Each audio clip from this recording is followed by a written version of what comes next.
goes on the left-hand side. Cavendish bounces out of here. Chierlek's going to go for it. Chierlek, Cavendish goes in the middle. Cavendish goes for the line. Is he going to get this one? Oh, it's a massive crash on the finish line. Hausler goes down. Cavendish goes down. Okay, vegans, let's have a look here. We've got a Paris-Nice sprinting rule here at stage 2. Looks like, oh, for you, that was pretty sketchy. So we won't mention names, we'll just talk about red and yellow. So we have the rider in red. He comes swinging across. The rider in yellow is like, dude, what the fuck are you doing? Have a look at here. Boom. I would say that the rider in yellow, he's up against the barriers. He has much room to go. They gave him the stage win. The red rider was disqualified. Let's have another look-see. Let's really slow it down. You can see the rider in the red is pushing that yellow guy against the barriers. He's swung over to the left of the road. And watch his elbow out. See, like he's trying to hook his elbow out a little bit.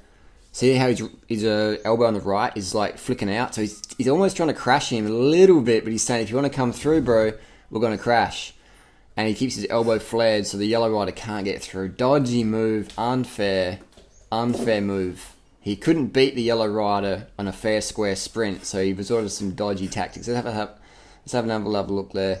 So the rider in yellow knows what he's been doing, and the rider in red's like, what do you mean, bro? Like, I didn't do nothing. But he did. He swung over, put him into the barriers, stuck his elbow out thinking that the camera won't see it. That's just the dumbest fucking move ever. That's a really stupid move. It's like, you're on TV, you're on camera. Like, you can pull those tricks when no one's watching. Look at that. Watch his elbow. Look at that red elbow. Look at that red elbow. It's getting really flared.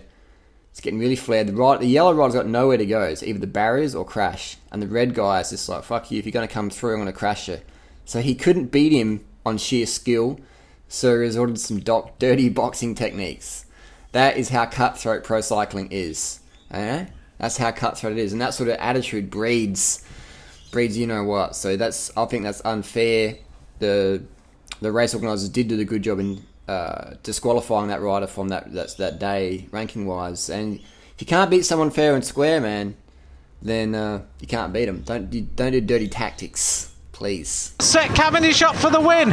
It's a headwind finish. He can't go too early. As Lagutin goes on the left-hand side. Cavendish bounces out of here. Chierlek's going to go for it. Chierlek, Cavendish goes in the middle. Cavendish goes for the line. Is he going to get this one? Oh, it's a massive crash on the finish line. Hausler goes down. Cavendish goes down. Pataki takes the win, but they are all over the road. Here we go. Chierlek was there. Cavendish moves across. He leans on Hausler and Cavendish go absolutely flat out across the road. Boonen rides over Cavendish. It wasn't Cavendish's mistake, my apologies for that, but both of them leant on each other at probably 40 or 50 miles an hour. Look at this, Cavendish all out. Hausler comes across. Chierlek's there. Cavendish and Hausler, there's nowhere to go. They just lean on each other, and Cavendish at maybe 40 miles an hour. That might be the end of his Tour de France. Let's hope not. The bike is in pieces. And then Boonen rides across